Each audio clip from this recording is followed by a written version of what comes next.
আসসালামু আলাইকুম। বিপ্লব এইচএসসি বাংলা প্রথম পত্র বইয়ের যারা শিক্ষার্থী রয়েছে সবাইকে স্বাগতম, কিংবা অন্য যারাই দেখতেছো না কেন সবাইকে আমন্ত্রণ জানাচ্ছি বাংলার নব্য লেখকদের প্রতি নিবেদন। আজকে আমরা এই টপিকটা শেষ করব। তো টপিকটা বুঝিয়ে দিব। মূলত ক্লাসটা এইরকম হবে না। এই ক্লাসটা মূলত আমরা করব পরীক্ষার প্রস্তুতিকে সামনে রেখে কিভাবে পড়লে, অর্থাৎ পরীক্ষার প্রস্তুতির পড়া আর সাধারণ পড়ার মধ্যে তাহলে পার্থক্যটা কি?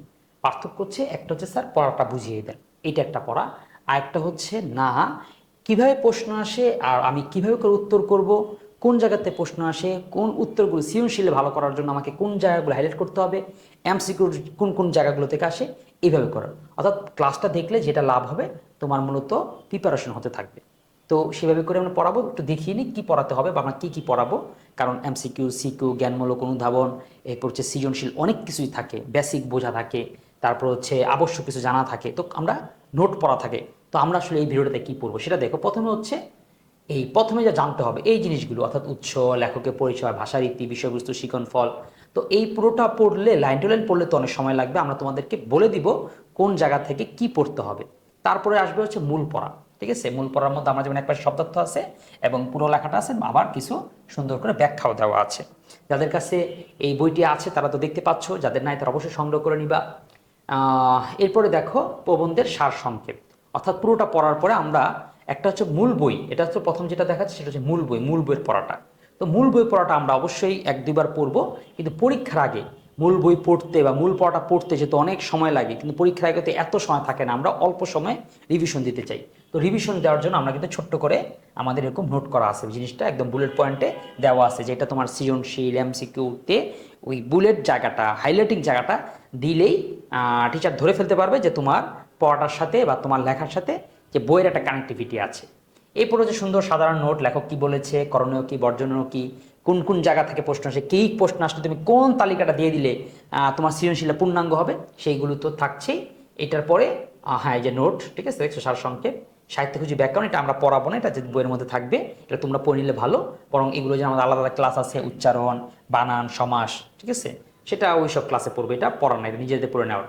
এরপর আছে বহু নির্বাচনী। বহু নির্বাচনী এই ভিডিওটার মধ্যে আসলে আলোচনা করা সম্ভব না, তাহলে ভিডিওটা অনেক বড় হয়ে যাবে। তবে বহু নির্বাচনীটা হচ্ছে আমরা লাইভের ব্যবস্থা রেখেছি, কিংবা আমাদের ক্লাসের ব্যবস্থা, যেখানে তুমি পড়ে বা টিচার প্রতিটা সৃজনশীল ধরে ধরে কোনটা মনে রাখতে পারবা, কীভাবে মনে রাখতে পারবা, কীভাবে করে অপশনগুলো কেটে কোন অপশনটা সঠিক হলো, কেন হলো, এটা পড়িয়ে দিবে। তো আমাদের সাথে লাইভে যুক্ত হয়ে এই নিয়মিত প্র্যাকটিসটা করলে তুমি এই উপকৃত হবা। কারণ তুমি মনে করো এখানে 30টা বা ধরো কয়টা আছে, এই 54টা এমসিকিউ যদি একা একা পড়ো, তোমার পড়া হবে ঠিকই, আবারও পরীক্ষায় পড়তে হবে, তার আগে আবারও পড়তে হবে। কিন্তু আমাদের সাথে লাইভে যদি প্র্যাকটিস করে করে পড়ো, তখন তুমি জানতে পারবা কোনটা হলো, কেন অপশনটা চয়েস করব, কোনটা করব না, কোন যুক্তিতে করব। এটা জানলে পড়া তোমার একবার পড়লেই হবে এবং সেটা দীর্ঘমেয়াদে মনে থাকবে। তো আমরা এমসিকিউটা এই ক্লাস আলোচনা করব না, জ্ঞানমূলক সেটাও আমাদের লাইভ ক্লাস আলোচনা করব। তবে এখানে আলোচনা করে দিব যে লাইভ ক্লাস আমরা কোথায় পাবো আর কীভাবে পাবো, আর হচ্ছে এখানে আলোচনা করে দিব যে জ্ঞানমূলক কীভাবে পড়লে পরে অল্প সময় খুব বেশি, অনেক অন্য সবার থেকে বেশি পড়া যায়। ঠিক আছে, এটা পড়ার পর অনুধাবনগুলো পড়াই দিব। হ্যাঁ, অনুধাবনগুলো না বুঝলে তুমি বুঝতে পারবা না যে কোন বাক্য থেকে কী বোঝানো হয়েছে। এইটা এই ভিডিওর মধ্যেই কিছু অনুধাবনের পড়া থাকবে, কিংবা শুধু অনুধাবনের উপর আলাদা একটা ভিডিও থাকবে। অনুধাবন ভিডিও দেখলেও চলে, অনুধাবনের জন্য আলাদা করে ওই লাইভ প্র্যাকটিসের প্রয়োজন হয় না। ঠিক আছে, তাই এটা আমরা পড়বো। সৃজনশীল আমরা দেখব কোন অংশ থেকে, সৃজনশীলের জন্য আলাদা একটা ভিডিও থাকবে, কোন অংশ থেকে কেমন করে সৃজনশীল আসতেছে আর আমি কীভাবে ধরতে পারবো। তোমরা এই সৃজনশীলটা একটা খুব চাও, এই ভিডিওটা কেউ আসলে করে না, যে কি স্যার কিছু বাছাই করা কিছু সৃজনশীল থেকে আমাদের বুঝাই দিবেন উদ্দীপকের সাথে কীভাবে মিল করে আমি কবিতা, বিশেষ করে তোমাদের যখন এরকম কবিতা আকারে কিছু আসে তখন ধরতে পারো না। তো কিভাবে ধরবা, কিভাবে বুঝবা যে এটা দিয়ে কোন উদ্দীপক দিয়ে, মূল পড়ার তো অনেক কথাই বলেছে যে কোন কথাটাকে ইঙ্গিত করতেছে, তোমার কোন সাদৃশ্যটা চাচ্ছে। তো এরকম একটা ভিডিও থাকবে এবং সুন্দর কিন্তু আমাদের শিখন ফলো আছে সৃজনশীল লেখার জন্য, যে আসলে কোন কোন পয়েন্ট থেকে প্রশ্ন আসে এবং কি পরিমাণ গুরুত্বপূর্ণ সেই পয়েন্টটা। এখানেও কিন্তু আমরা সেটা করে দেওয়া আছে। এই যে সৃজনশীল প্র্যাকটিস করার জন্য আছে, উত্তর তো দেওয়া আছে আগে। সর্বশেষ বিশ্ববিদ্যালয়ের প্রশ্ন, এইটাও তোমরা কি করবা, নিজ উদ্যোগে নিজ ইয়াতে সুন্দর করে পড়ে নিবা। সর্বশেষ থাকবে হচ্ছে মডেল টেস্ট, এটা কি করতে পারবা, নিজেকে যাচাই করে নিতে পারবা তোমার প্রিপারেশন আসলে ঠিক কতটুকু হলো। কারণ মডেল টেস্টটা অনেক পুরো অধ্যায়ের উপর যাচাই বাছাই করে বানানো হয়েছে, তো এটা আসলে এমন ভাব যেটা টিপ দিলে পুরো হাড়ির খবরটা জানতে পারবা। তো এমসিকিউ যেটা আছে সৃজনশীল আছে। তো ঠিক আছে, আমরা দেখতে পেলাম আমাদের নোটটার মধ্যে কী আছে, কোন অংশটা আমরা কীভাবে করে পড়বো। এখন এই ভিডিওটা মূলত বেসিকের ভিডিও, ঠিক আছে? তো বেসিক আমি শুরু করে দিচ্ছি। বিসমিল্লাহির রহমানির রহিম। রব্বি জিদনি ইলমা। হে আল্লাহ, আপনি আমাদের মেধার যে রিজিক কিংবা মেধার শক্তি বাড়িয়ে দিন। হ্যাঁ, এই দোয়া পরে তোমরা শুরু করো। দেখো, বাংলার নব্য লেখকদের প্রতি নিবেদনটা কে লিখেছেন? বঙ্কিমচন্দ্র চট্টোপাধ্যায়। আচ্ছা, ঠিক আছে, বুঝতে পারলাম। এখন এই গদ্যটা তোমাদের সবচেয়ে প্রথমে কেন জানো? কারণ হচ্ছে তোমাদের যে সিরিয়াল অনুযায়ী যদি দেখো, তোমাদের গদ্যের মধ্যে সবার আগে এই বঙ্কিমই সবার আগে, কারণ তৃতীয় অপরাজিতা সেটার লেখক হচ্ছে রবীন্দ্রনাথ, তার জন্ম 1961, আর এই বঙ্কিমের জন্ম হচ্ছে 1938, ঠিক আছে? এই জন্য তারটা আগে এসেছে। তো শুরু করতেছি, প্রথমে আমরা লেখক পরিচিতি শুরু করি। প্রথমে হবে প্রথমে যা জানতে হবে, এর মানেটা কি? আমরা মূল পড়ার আগে আমাদের জানতে হয় এটা কি, কে লেখলো, উৎস কি, কোথায় নেওয়া হয়েছে, ভাষারীতি কি, বিষয়বস্তু কি, মূল কথা কি, পাঠ পরিচিতিটা কি, এটা জানতে হয়। তো সেটাই আমার নাম দিয়েছি প্রথমে যা জানতে হবে। এবার দেখি লেখক পরিচিতি। 19 শতকের শ্রেষ্ঠ লেখক ও আধুনিক বাংলা গদ্যের পথিকৃত। তার মানে 19 শতকের যে লেখকরা ছিল, মাইকেল, তারপর বঙ্কিম, রবীন্দ্রনাথ, শরৎ, বেগম রোকেয়া, বিভূতিভূষণ, নজরুল, অনেকে ছিল। এর মধ্যে তিনি ছিল গদ্যের পথিকৃত, অর্থাৎ তার আগে একটা কবিতা কবিতা কবিতা কবিতা খালি কবিতা লিখতো সবাই, সব লেখকরা। কিন্তু তিনি এসে গদ্যটাকে যে এত সুন্দর করে লেখা যায়, গদ্যটাও যে সাহিত্য, এইটাকে তিনি খুব আলোকিত করা হয়। পথিকৃত, পথিকৃত মানে কি? তিনি পথ দেখিয়েছেন।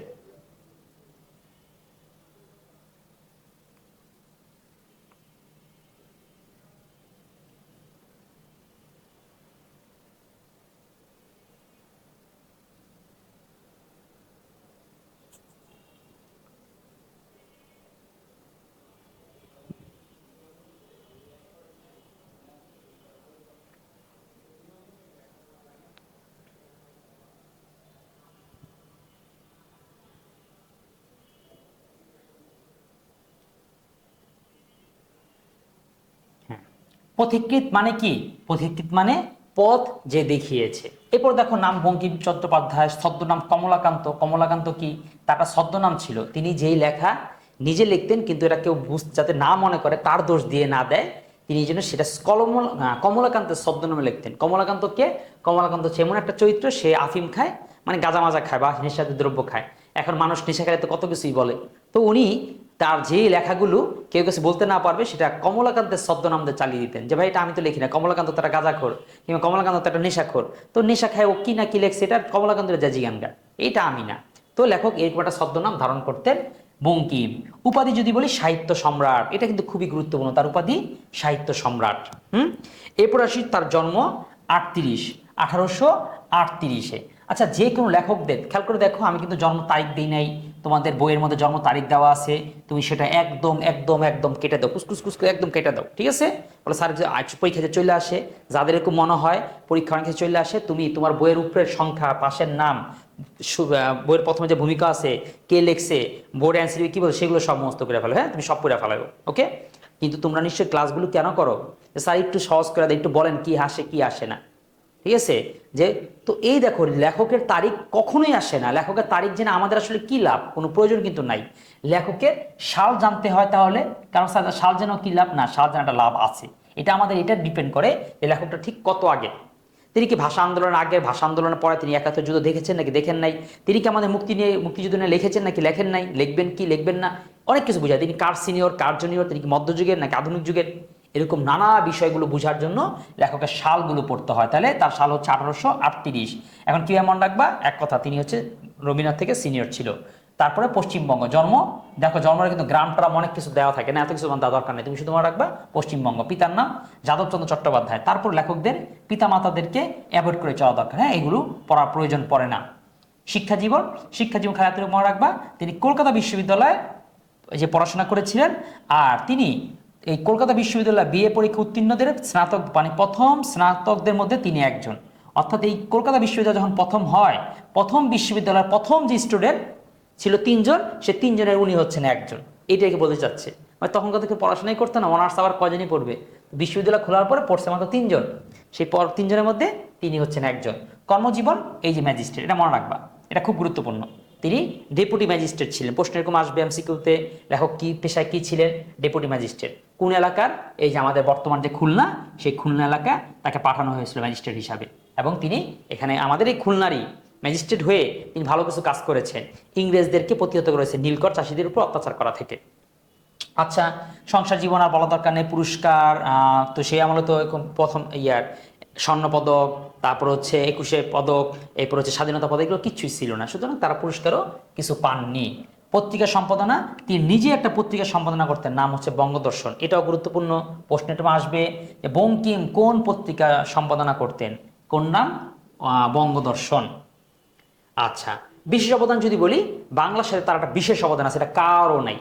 সেটা হচ্ছে বাংলা সাহিত্যের প্রথম শিল্পসম্মত উপন্যাস, যেটার নাম হচ্ছে দুর্গেশ নন্দিনী, তিনি প্রথম লেখেন। তার মানে আমাদের বাংলা সাহিত্যের উপন্যাসের জনক বলা হয় তাকে, বা সার্থক উপন্যাসের জনক। এখানে কনফিউশন দূর করে দিই, বাংলা সাহিত্যের প্রথম উপন্যাস লেখে আলাওলে ঘরে দুলাল, সেটা হচ্ছে টেকচাঁদ ঠাকুর বা প্যারীচাঁদ মিত্র, এক লোকেরই নাম, যার নাম প্যারীচাঁদ মিত্র, তারই ছদ্মনাম টেকচাঁদ ঠাকুর, একই কথা। তাহলে এই নীতি লিখেছিলেন, তাহলে তাকে আবার প্রথম কেন বলা হয়? অর্থাৎ টেকচাঁদ ঠাকুর যে উপন্যাসটা লিখেছিলেন সেটা, অর্থাৎ উপন্যাসের ধারাটা শুরু হয়েছিল কিন্তু সার্থকতা পায়নি, উপন্যাসটা পূর্ণভাবে উপন্যাস, আধুনিক উপন্যাসের সাথে মিলে না, হ্যাঁ, ওটা তিনি সুন্দরভাবে ফুটিয়ে তুলতে পারেননি। তো বঙ্কিম পেরেছিলেন, তো এই জন্যই তাকে বলা হয় আধুনিক শিল্পসম্মত বা সার্থক উপন্যাসের জনক। এটাকে মনে রাখতে হবে, এটা গুরুত্বপূর্ণ, অনেক অনেক গুরুত্বপূর্ণ। তোমার কাছে যে বই থাকে তাহলে এটাকে স্টার চিহ্ন দিয়ে রাখো, হ্যাঁ, এখানে তো অবশ্যই প্রশ্ন হয়। মৃত্যু, 1898, দরকার নেই, তার মৃত্যু থেকে কখনোই প্রশ্ন হয় না বা হবেও না। লেখকের সাহিত্যকর্ম, সাহিত্যকর্ম তো অনেকগুলোই, এখন খেয়াল করে দেখো, তার কোনো কাব্যগ্রন্থ নেই, তার কোনো নাটকের গ্রন্থ নেই, তার কোনো গল্পের গ্রন্থ নেই। অর্থাৎ লেখক কবি ছিলেন না, তিনি নিরেট লেখক ছিলেন। সুতরাং তিনি যা লেখছেন সব হচ্ছে উপন্যাস, আর মাঝে মাঝে এক্কা দোক্কা কিছু প্রবন্ধও লিখেছেন। তার মানে তার লেখার দূর কত দূর পর্যন্ত? উপন্যাস আর প্রবন্ধ পর্যন্ত। আমরা আমাদের নোটটা যে করেছি বা বইটা যে লিখেছি, কিন্তু এই জায়গায় দেখছো আমি কিন্তু এখানে আমরা কি করতে পারতাম, নাটক উপন্যাস প্রবন্ধটা নাও দিতে পারতাম, কিন্তু এটা দিয়ে দেওয়ার কারণে তোমার মাথাটা বুঝার জন্য যে দেখো তার কিন্তু এখানে কোনো অবদান নাই, এখানে এখানে তিনি কিছু লেখেনি নেই। তোমার যদি সামনে প্রশ্ন আসছে নিচের কোনটি বঙ্কিমের নাটক, তুমি স্পষ্ট বুঝতে পারো বঙ্কিম তো নাটক লেখেন নেই, বা নিচের কোনটি নাটক, তুমি তো জানো বঙ্কিমে তো কখনো বঙ্কিমের কোনো বইয়ের নাম পড়লে তুমি বুঝতে এটা আর কিছু না হোক, নাটক হবে না, কারণ তিনি তো নাটক কোনো লেখেন নেই। এই উপকার তোমাকে দিবে। দেখো তার উপন্যাস কি কি, তার উপন্যাস হচ্ছে দুর্গেশ নন্দিনী, প্রথম উপন্যাস। তার উপন্যাস হচ্ছে কপালকুণ্ডলা, এটাও এক ধরনের প্রথম। কি প্রথম? কোন দিক থেকে প্রথম? বাংলা সাহিত্যের প্রথম রোমান্টিক উপন্যাস। এরপর আছে রাজমোহন ওয়াইফ, এটা ইংরেজি উপন্যাস, তিনি বাঙালি হয়ে ইংরেজদের জন্য, ইংরেজদের বুঝের জন্য উপন্যাস লিখছেন। মনে হয় লোকটোক ছিল কিছু, ওই নোবেল পুরস্কার টুস্কার পাওয়া এমন কিছু হতে পারে, নাও হতে পারে, কারণ 1838 তিনি লেখালেখি করেন, তাহলে 1850-60 বছর, সেই শুধু নোবেল আবিষ্কার, নোবেল তো আসছে 1900 সালে, ঠিক আছে, ওকে, না তাহলে বাদ, এটা ভুল বললাম, তাহলে বাড়ায় বাড়ায় বললাম। কিন্তু ইংরেজদের খুশি করার জন্য এটা আবার সত্য হতে পারে, ইংরেজদের একটু খুশি টুশি হবে, তারা তার উপন্যাস পড়া একটু বাহবা টাহবা দিবে, এরকম কিছু উদ্দেশ্য হয়তো ছিল। আচ্ছা, হ্যাঁ, সুন্দর কটা কথা বলি। দুর্গেশ নন্দিনীর কাহিনীটা কি হালকা একটু বলে রাখি, এগুলো তো জেনে লাভ নেই। দুর্গ, বুঝে তো, দুর্গেশ মানে দুর্গের যে রক্ষাকারী, রুকের যে পাহারাদার, এই দুর্গের পাহারাদারের যে মেয়ে নন্দিনী, হ্যাঁ, ওর সাথে প্রেম হয়ে যায় দুর্গের এক সৈনিকের বা সৈন্যের, এটা নিয়ে আর কি উপন্যাস, এই যে নাম হচ্ছে দুর্গেশ নন্দিনী, আমরা মনে রাখতে পারবা। কপালকুণ্ডলা, কপালকুণ্ডলা বাংলা সাহিত্যের প্রথম রোমান্টিক উপন্যাস বলা হয়, কারণ কি এইবার মধ্যে ওই লুতুপুতু বা রোমান্টিক রোমান্টিক কিছু কাহিনী টাহিনী ছিল। এবং একটা প্রশ্ন হয় গুরুত্বপূর্ণ যে বাংলা সাহিত্যের প্রথম রোমান্টিক বাক্য কি? তো বাংলা সাহিত্যের প্রথম রোমান্টিক বাক্য শোনার জন্য আমাদের মনটা অনেকে আকুপাকু করতেছে, না জানি কি কি সুন্দর, কি হইতে পারে, বাবু খাইছো, বাবু ঘুমাইছো, বাবু তুমি কই ঘুমাইবা, বাবু তুমি কি খাইবা, এরকম, এগুলো কি রোমান্টিক, এরকম কিছু বলছিল কি না? না, এরকম কিছু না। রোমান্টিক বাক্যটা শুনলে আমাদের আশ্চর্য লাগবে এই জন্য, কারণ আসলে রোমান্টিকের মধ্যে কিছুই তুমি খুঁজে পাবা না। কথাটা বলেছিল এরকম, পথিক তুমি পথ হারাইয়াছো, কারণ এটাই তো মাথায় ঢুকে না, পথিক তুমি পথ হারাইয়াছো, এইটা কোন দিক থেকে রোমান্টিক? আসলে বিষয়টা হচ্ছে রোমান্টিক, এটা সিচুয়েশনাল। ওই সময় একটা মেয়ে যেটা ছেলের সাথে কথা বলবে, এটাই হইতো না, তার মধ্যে মেয়েটা কত সাহস করে ছেলেটাকে বলছে যে পথিক তুমি কি গুগল ম্যাপ হারাইয়া ফেলাইছো, এরকম কিছু বলা, বাতমা বলে কি চার শেষ, এরকম কিছু হয়তো বলতে চেয়েছিল। আচ্ছা, তো এটা ছিল বাংলা সাহিত্যের প্রথম রোমান্টিক বাক্য। এরপর মৃণালিনী, বিষবৃক্ষ, কৃষ্ণকান্তের উইল, তারপর হচ্ছে আনন্দমঠ, দেবী চৌধুরানী, রাজসিংহ, সীতারাম, সবগুলো নাম একটু খেয়াল রাখবে এতটুকুই, তবে যেগুলো আনলাইন করে সেগুলো সবচেয়ে ইম্পর্টেন্ট। প্রবন্ধগ্রন্থ, লোক রহস্য, বিজ্ঞান রহস্য, কমলাকান্তের দপ্তর, তো রহস্য রহস্য এটা একটু মনে রাখো, আর কমলাকান্তের দপ্তরটা মনে রাখো। আরেকটা মনে রাখতে হবে যে এইটা বিবিধ প্রবন্ধ, কেন মনে রাখতে হবে এটা? কারণ তোমরা এখন যেটা পড়তেছো এটা মূলত তার এই বিবিধ প্রবন্ধ থেকেই নেওয়া হয়েছে। কোত্থেকে নেওয়া হয়েছে? এই বিবিধ প্রবন্ধ থেকে, ঠিক আছে, ওকে। তাহলে আমরা এতক্ষণ লেখকের কাহিনী পড়লাম, এবার আমাদের মূল পড়ার বাংলা নব্য লেখকদের প্রতি নিবেদনের প্রথমে যা জানতে হবে, এটা অন্যতম হচ্ছে উৎস। প্রবন্ধটি কোত্থেকে নেওয়া হয়েছে? প্রবন্ধটি নেওয়া হয়েছে বিবিধ প্রবন্ধ থেকে নেওয়া হয়েছে। আমাদের এই ক্লাস যদি তুমি শেষ পর্যন্ত দেখো, তাহলে তোমার কিন্তু ওই এমসিকিউ, সিকিউ, সৃজনশীল কি, কোন লাইনের মানেটা কি, কোন ব্যাখ্যা কি, কোনো কনফিউশন আর থাকবে না। ঠিক আছে, এটা ধৈর্য ধরে শেষ পর্যন্ত যেতে হবে। তাহলে দেখো, বিবিধ প্রবন্ধ কি লিখছে? বিবিধ প্রবন্ধ, পরে এটি তার বিবিধ প্রবন্ধ নামক গ্রন্থের অন্তর্ভুক্ত করা হয়। আচ্ছা, অর্থাৎ তিনি যেটা আমরা তোমরা আজকে যে প্রবন্ধটা পড়বে, যে বাংলা নব্য লেখকদের প্রবন্ধে যে 13টা বাক্য, 13টা লাইন, এগুলো যে পড়বে, এটা কি? এটা তিনি আগে পত্রিকায় ছাপাইছিলেন, পত্রিকার উদ্দেশ্যে তিনি লিখেছিলেন। এরপরে সেটাই তার একটা প্রবন্ধ গ্রন্থের মধ্যে এটা অ্যাড করে দিয়েছেন। আজকে না, তোমরা সামনে থেকে সবই জানতে পারবা, যত কবিতা, উপন্যাস, অনেক কিছু আছে, লেখকরা প্রথম সেটা লেখে পত্রিকার জন্য, যে পত্রিকাওয়ালা দিব, তারা হচ্ছে পরে ছাপায় টাপায়া কি করবে, কিছু টাকা কামাবে। ওই যে দেখো না, প্রথমে মুভি কি হয় দেখছো, ঘটনা কি সুন্দর বাস্তবিক। মুভি প্রথম হলে রিলিজ হয়, তো হলে কয়দিন চলে, 1 মাস, 1.5 মাস, 2 মাস, তারপরে মুভিগুলো চ্যানেলওয়ালা কিনে নেয়, সত্য কিনে নেয়, তারপর তার চ্যানেলে প্রচার করতে থাকে। সব মুভিগুলোর অবস্থা না? তাহলে আগে থেকে চ্যানেলে প্রকাশ করা যায়, কেন আগে থেকে চ্যানেলে করে না, কেন আগে হলে করে? অর্থাৎ হলে কিছু টাকা পয়সা কামায় নেয়। যখন কদিন মুভিটা চলে যায়, হয়ে যায়, তারপরে হয়তো সেই হাইপটা থাকে না, হাইপটা পড়ে যায়, সবাই দেখে রেখে ফেলে, বুঝতে পারে, তারপরে সেটা চ্যানেলে দিয়ে দেয়, এবার মানুষ চ্যানেল থেকে দেখে, বা ওটিপিতে এগুলো বিক্রি করে দেয়। ঠিক একই অবস্থা, লেখকরা প্রথমে পত্রিকায় ছাপায়, তারপরে সেইগুলোকে তাদের কোনো একটা বইয়ের মধ্যে অ্যাড করে নেয়। যত কবিতা দেখো, উপন্যাস দেখো, সব কিন্তু এই স্টাইল করেই লেখা।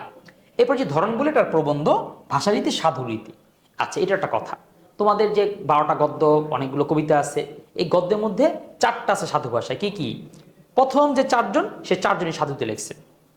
বাংলা নব্য লেখকদের মধ্যে নিবেদন, তারপর হচ্ছে অপরিচিতা, এরপরে হচ্ছে সাহিত্যে খেলা, তারপর হচ্ছে যৌবনের গান। এই 4টাই কি সাধু ভাষায় লেখা। এবার বিষয়বস্তু, লেখালেখি নৈতিক, যা বললাম বুঝতে পেরেছো। বিষয়বস্তু কি? তোমাকে লেখালেখি সম্পর্কে কিছু দিক নির্দেশনা দিবে, তুমি ভালো লেখক হওয়ার জন্য কি কি করতে পারো। আসলে এই গদ্যটা তোমাদের বইয়ের একদম প্রথম গদ্যটা কিসের জন্য? কলেজে উঠেছো, কলেজে উঠেই যে বই ফার্স্ট পেপার বই বাংলা পড়বা, বাংলা পড়লে প্রথম বই খুলবা, খুললে পরেই প্রথম তোমাকে যেটা পড়ানো হবে সেটা হচ্ছে বাংলা নব্য লেখকদের প্রতি নিবেদন। কেন? তোমাকে লেখক বানানোর জন্য বই রাতে উঠে পড়ে লিখেছে কেন? কারণ তোমরা কলেজে উঠলে পরেই প্রথমে কি লেখো? Crash and confusion. ঠিক আছে, যে কাজটা দেখছি, কাজটা দেখা মনের গলিতে কিভাবে করে বোম ফুটে উঠলো, কিভাবে করে বসন্তের দোলা লেগে লাগিল, সেটা তুমি লিখতে হবে না? সেই লেখালেখি যাতে সুন্দর হয়, ভুল ভ্রান্তি না হয়, সেই জন্যই দেখো কলেজ কর্তৃপক্ষ, বা সরি বোর্ড কর্তৃপক্ষ তোমাদের জন্য প্রথম গদ্যের ব্যবস্থা করেছে কি? বাংলা নব্য লেখকদের মধ্যে নিবেদন, অর্থাৎ বাংলার না, কলেজের নব্য নতুন নতুন লেখকদের প্রতি নিবেদন, যারা টয়লেটের মধ্যে ও S+M সমান সাদিয়া প্লাস মোজাম্মেল এরকম হাবিজাবি লেখা টেখা রাখে, এইসব লেখকদেরকে কিছু দিক নির্দেশনা দেওয়া হয়েছে। শিখন ফল কি? শিখন ফল কি? তুমি লিখতে পারবা, লেখালেখি কিভাবে করতে হয়, কিভাবে তোমাদের অনেক ভয় পেয়ে থাকে, আমি কি লেখক হতে পারবো? লেখক হতে অনেক কঠিন কাজ। তো এখানে শিখবা যে না ভাইয়া, লেখক সবাই হতে পারে, তুমি যা লিখতেছো সেটাও একটা লেখা। তো এইটাই শিখাবে। পাঠ পরিচিতিটা পড়ি। পাঠ পরিচিতিটা থেকে কখনো কি কোশ্চেন হয়? সৃজনশীল হয় না? সৃজনশীল হয় না। পাঠ পরিচিতি পড়লে আমরা জিনিসটাকে সহজে বুঝতে পারি। তো আমি এখানে পুরো পাঠ পরিচিতি পড়বো না, কারণ কি, আমরা গদ্য পড়লে পাঠ পরিচিতি বুঝতেই পারবো। তোমরা নিজের অবশ্যই একবার পড়বা। আমি শুধু একটা লাইন দাগ দিয়ে দিই, যে যেখান থেকে প্রশ্ন আসে, সেটা হচ্ছে এই লাইনটা। সাধুরীতে লেখা এই প্রবন্ধটি আকারে ছোট হলেও চিন্তায় মৌলিকত্বে অসাধারণ। এরকম একটা প্রশ্ন আসবে, যে রচনাটি, মানে এমসিকিউতে আসে, যে রচনা বা প্রবন্ধটি আকারে ছোট হলেও কি, এই তখন বলতে হবে এটা চিন্তার মৌলিকত্বে অসাধারণ, অর্থাৎ যেভাবে চিন্তা করেছে এর মূল বিষয়টা অসাধারণ। ঠিক আছে, এই কথাটুকু তোমাকে দিতে হবে। আমাদের এটাই খুব সুন্দর যে আমরা গুরুত্বপূর্ণ জায়গাগুলো আন্ডারলাইন করে দিই, বাকি কথাগুলো অ্যাজ ইউজুয়াল পড়লে বুঝতে পারবা, এবং বাকি কোনো একটা জায়গায় গুরুত্বপূর্ণ না যেখান থেকে আসতে পারে, আর আসলে সবটাই গুরুত্বপূর্ণ। তো পাঠ পরিচিতি নিজে থেকে পড়বা। এবার আমরা মূল পড়াতে যাই। হ্যাঁ, আসতেছি মূল পড়ায়, যেটা তোমাকে অবশ্যই পড়তে হবে, এবং যেই দেখার জন্য তুমি ভিডিওটা দেখতেছো। তো আমরা দেখতে পাই বাংলার নব্য লেখকদের প্রতি নিবেদন, বঙ্কিমচন্দ্র চট্টোপাধ্যায় এখানে আমাদের জন্য 13টার মতন সাজেশন রেখেছে। কি রেখেছে? 13টার মতন সাজেশন, যে লেখক হতে গেলে তোমাকে এই 13টা পয়েন্ট ফলো করবা। তো তোমরা এগুলি পড়বা, আর এই গতটা শুন না, একবার পড়লেই যথেষ্ট তোমার প্রিপারেশন পূর্ণাঙ্গ হওয়ার জন্য।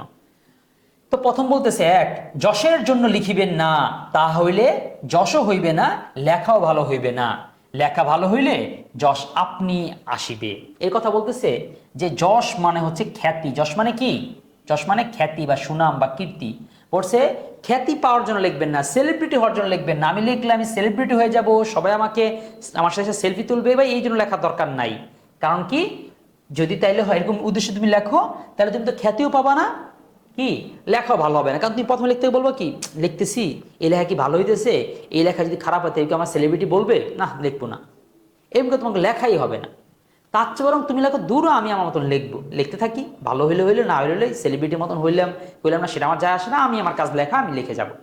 এইভাবে তুমি লিখতে থাকো, একদিন তুমি ঠিকই তোমার যশ চলে আসবে। এক মানুষ বলে ঠিকই তো ভালো লেখে, ও তো খুব দারুণভাবে উপস্থাপন করে, আর লেখার কৌশল তো সুন্দর, এটা মানুষ এক সময় বলবে। লেখক সেই কথাটাই বলেছে যে লেখার খ্যাতির জন্য কি করবেন না, লিখবেন না, বরং আপনি লিখতে থাকেন। আর যদি খ্যাতির জন্য লেখেন, কেন লিখতে না করছে, কারণটা কি বলছে, খ্যাতির জন্য লিখলে খ্যাতিও হবে না, লেখাও ভালো হবে না, তাহলে কি লাভ হইল, যেটার জন্য আমি করতেছি সেটাও হইল না এবং লেখাও ভালো হইল না। 2 নম্বর, অর্থাৎ বলছে যশের জন্য না লিখে ভালো লেখা মনোযোগ দিলে যশ নিজে থেকে কি আসবে। এরপরে আসি 2 নম্বর, টাকার জন্য লিখিবেন না। মূল কথা এখানে কি, টাকার জন্য লিখবেন। দেখছো মূল পয়েন্ট আমার দাগ দিয়ে দিচ্ছি, যেখানে আন্ডারলাইন করা মনে রাখবা, সেগুলো হচ্ছে এমসিকিউর উত্তর। টাকার জন্য লিখিবেন না বলতেছে, ইউরোপে এখন অনেক লোক টাকার জন্যই লেখে এবং টাকাও পায়, লেখাও ভালো হয়, কিন্তু আমাদের এখনো সেই দিন হয়নি। অর্থাৎ লেখক প্রথমে বলতেছে টাকার জন্য লিখিবেন না, বলে নিজে উদাহরণ দিতেছে। আমরা যদি বলি কি বলেন আপনি লেখার টাকার জন্য লিখবেন না, ইউরোপের মানুষটা কি অশিক্ষিত, ইউরোপের মানুষ কি বুঝে না, তারা তো টাকার জন্য লেখে, টাকাও পায়, তাহলে আমাকে কেন আপনি বলতেছেন টাকার জন্য লিখতে না, আমাদের বাঙালিদেরকে? তো লেখক বলছে হ্যাঁ ভাইয়া, ইউরোপের মানুষ সভ্য, তারা টাকার উদ্দেশ্যে লেখে এবং টাকাও পায়, কারণ কি তারা ভালো কন্টেন্টই লেখে। আমরা যদি টাকার উদ্দেশ্যে লিখি তাহলে সেটা ভালো হবে না। কেন, লেখক পরে বলতেছে, এখন অর্থের উদ্দেশ্যে লিখিতে গেলে লোকরঞ্জন প্রবৃত্তি প্রবল হইয়া পড়ে। কারণ তুমি যে টাকার উদ্দেশ্যে লিখতে যাও, তাহলে যে লোকরঞ্জন প্রবৃত্তি, এটা ভালো করে হাইলাইট করে রাখো, অনেকে বুঝতে পারো না এবং প্রশ্নটা এই পয়েন্টে থেকে আসে। তো এই লোকরঞ্জন প্রবৃত্তি মানে কি, মানুষের লোকরঞ্জন মানে মানুষের মন খুশি করা, প্রবৃত্তি মানে স্বভাব, অর্থাৎ মানুষের মন খুশি করার যে স্বভাব, সেই স্বভাবে পর্যবেসিত হয়, প্রবল হইয়া পড়ে। এখন আমাদিগের দেশের সাধারণ পাঠকের রুচি ও শিক্ষা বিবেচনা করিয়া লোকরঞ্জন করিতে গেলে রচনা বিকৃত ও অনিষ্ট হইয়া উঠে। কি হয়ে উঠে, বিকৃত আর কি, অনিষ্টকর হয়ে উঠে। তাহলে বলতেছে এখন অর্থ উদ্দেশ্যে লিখতে গেলে কি, লোকরঞ্জন প্রবৃত্তি প্রবল হইয়া পড়ে, মানে যদি টাকার উদ্দেশ্যে যদি লেখো তাহলে কি লোকরঞ্জন প্রবৃত্তি বলতে মানে মানুষের মন খুশি করার জন্য তুমি লিখবা, তখন তুমি কি উদ্দেশ্যে লিখবা, যে কি লিখলে মানুষ খুশি হবে, কি লিখলে আমি আরো বেশি টাকা পাবো, কি লিখলে পত্রিকা ছাপাবে তারা আমার টাকা দিবে, তুমি যখন টাকা টাকা টাকা চিন্তা করবা, তখন তোমার ওই সমাজের অসঙ্গতির উদ্দেশ্যে লেখা হবে না, তখন তোমার লেখা হয়ে যাবে দালালি, অর্থাৎ মানুষ কিতে খুশি হবে। এই জন্য বলছে যে টাকার উদ্দেশ্যে লেখার দরকার নেই, বরং তুমি লিখতে থাকো, ভালো লেখক হইলে তখন তুমি মানুষ এমনি তুমি যা লিখবে সেটাই তারা গ্রহণ করবে এবং সেটা মানতে বাধ্য থাকবে। তো এই জন্য বলছে দেশের সাধারণ পাঠকের রুচি ও শিক্ষা বিবেচনা করে লোকরঞ্জন করতে গেলে রচনা বিকৃত অনিষ্টকর হয়ে পড়ে। আমাদের দেশের মানুষগুলো এরকম, তাদের যে রুচিবোধ, এটা এখন অনেক পরিবর্তন এসেছে, তখনকার কথা বলতেছে। এই লেখাটা কিন্তু আজ থেকে প্রায় 150 বছর বা 130-35 বছর আগের লেখা। হ্যাঁ, তো বুঝতেই হবে অনিষ্টকর, বিকৃত অনিষ্টকর, অনিষ্টকর মানে কি, ক্ষতিকর। আচ্ছা এরপরে আসো, মানে টাকার জন্য লিখতে গেলে লেখার মান কমে যেতে পারে, বিশেষ করে আমাদের সমাজে। 3 নম্বর, যদি মনে এমন বুঝিতে পারেন যে লিখিয়া দেশের বা মনুষ্য জাতির কিছু মঙ্গল সাধন করিতে পারেন অথবা সৌন্দর্য সৃষ্টি করিতে পারেন, তবে অবশ্যই লিখিবেন। 3 নম্বর পয়েন্টে তোমাদের বলেছে লেখার উদ্দেশ্যটা তোমার কি হবে, বলছে তুমি যদি লিখতে পারো মানুষের কল্যাণের জন্য তাইলে লেখো। এখন একটা কথা বলছে সৌন্দর্য সৃষ্টি, এটা আবার কি জিনিস, দেখো একটা হচ্ছে কল্যাণের জন্য, কি তুমি লিখলা, সমাজের অসঙ্গতি তুলে ধরলা, তোমার রাস্তা খারাপ সেটার কথা বলে ধরলা, সমাজে কি করলে সমাজের উপকৃত হবে সেটা তুলে ধরলা, সমাজের একটা তুমি একটা ধর্মের অনেক বড় একটা উপকারী কথা মানুষের সামনে উপস্থাপন করলা, এটা মানুষের জন্য কল্যাণ করে, উপকারী, হ্যাঁ, মঙ্গল সাধন। আর একটা সৌন্দর্য সৃষ্টি, এটা আবার কি জিনিস, দেখো অনেক কবিতা লেখে না, সেই কবিতার সমাজে কি মঙ্গল সাধন হয়েছে, তুমি তারা, তুমি চাঁদ, তুমি হাতি, তুমি ঘোড়া, ঠিক আছে, সাপটিমা টিম টিম তারা মাঠে পারে ডিম, এটাতে সমাজের কি উপকার হয়েছে, কিন্তু বলতেছে এখানে মঙ্গল সাধন না হলে একটা সৌন্দর্য সৃষ্টি হয়েছে, ছন্দের সৃষ্টি হয়েছে, বাচ্চাটা পড়লে ও মজা পায়, বলছে এরকম কোন উদ্দেশ্য, অর্থাৎ হয় মঙ্গল সাধন আর না তো সৌন্দর্য সৃষ্টি, এমন যে কোনো একটা কারণে তুমি লেখালেখি করবা, নাইলে কি হবে, যদি তুমি যাহারা অন্য উদ্দেশ্যে লেখে তাহাদিকে যাত্রাওয়ালা প্রভৃতি নিচ ব্যবসায়ীদের সঙ্গে গণ্য করা যেতে পারে। যারা হচ্ছে অন্য কোনো উদ্দেশ্যে লেখে, অর্থাৎ ইয়ার উদ্দেশ্যে না, এই মঙ্গল সাধন বা সুন্দর সৃষ্টি উদ্দেশ্যে না, অন্য কোনো উদ্দেশ্যে লেখে, তাদেরকে কি বলছে, যাত্রাওয়ালা, যারাও যাত্রাপালা করে, সেই সব তার সাথে সাথে নিচু ব্যবসার কথা বলছে, তারা হচ্ছে নিচু ব্যবসায়ী, তাদের মতন নিচু তোমাদেরকে বলা হয়েছে। কারণ যাত্রাওয়ালারা কি করে, মানুষের মন খুশি করার জন্য কাজ করে, যে নাচলে মানুষ খুশি হবে, মানুষটা হচ্ছে একটু কাপড় খুলে এই অঙ্গভঙ্গি করলে মানুষকে মানে টাকা বেশি দিবে, এই ধরনের নিচু কাজ তারা করে। তা বলছো তুমি যদি কাজ করতেই যাও বাড়িতে যাত্রা পালা চলে যাও। এখন দেখেন এখন লেখক এখন হইলে বলতো তারা টিকটকার বলে ফেলতো যে যদি তোমার মনে ইচ্ছে মানুষের লোকের জন্য প্রবৃত্তি করা তুমি টিকটক করিও। তো সেই সময় টিকটক ছিল না, সেই সময় ছিল এরকম যাত্রাওয়ালা, অর্থাৎ যত্তে নিচু থেকে নিচু যাস তারা করতে পারতো।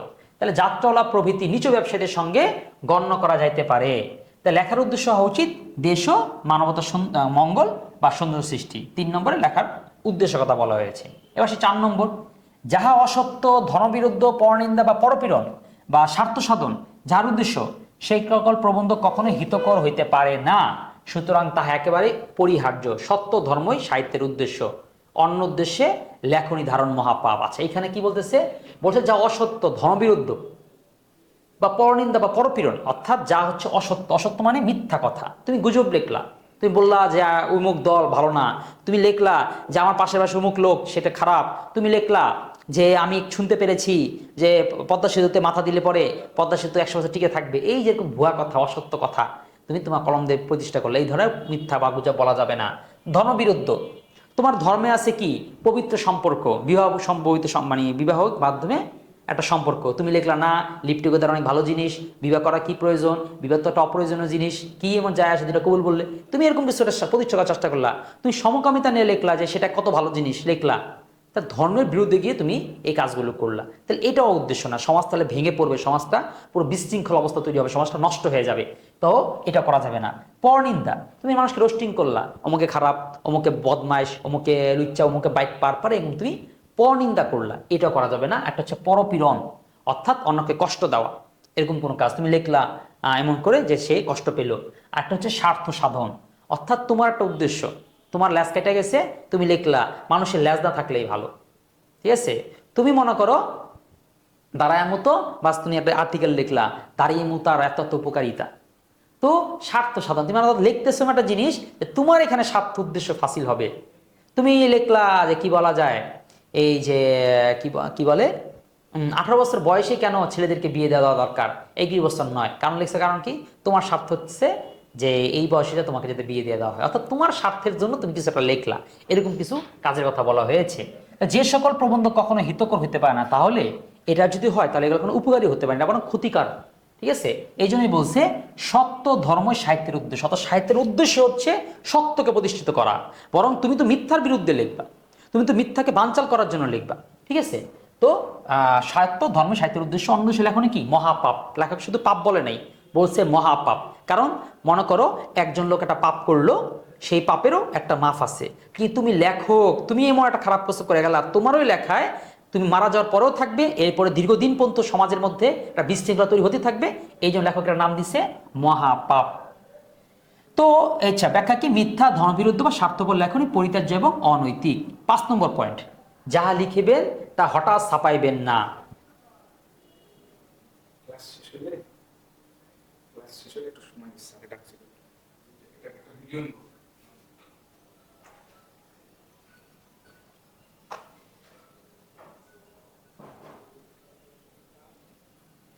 যাহা লিখিবেন তাহা হঠাৎ ছাপাইবেন না, কিছুকাল ফেলিয়া রাখিবেন, কিছুকাল পরে উহা সংশোধন করিবেন, তাহা হইলে দেখিবেন প্রবন্ধ অনেক দোষ আছে। আচ্ছা এই 5 নম্বর পয়েন্টটাকে তোমরা আমাদেরকে আমি বলবো যে তোমরা এটাকে প্রায় 3 স্টার দিয়ে রাখো, হ্যাঁ, কারণ এই প্রবন্ধের এই 5 নম্বর লাইনটা থেকে প্রচুর প্রশ্ন হয়, ঠিক আছে, সৃজনশীলটা এই জায়গাটা থেকে হয়।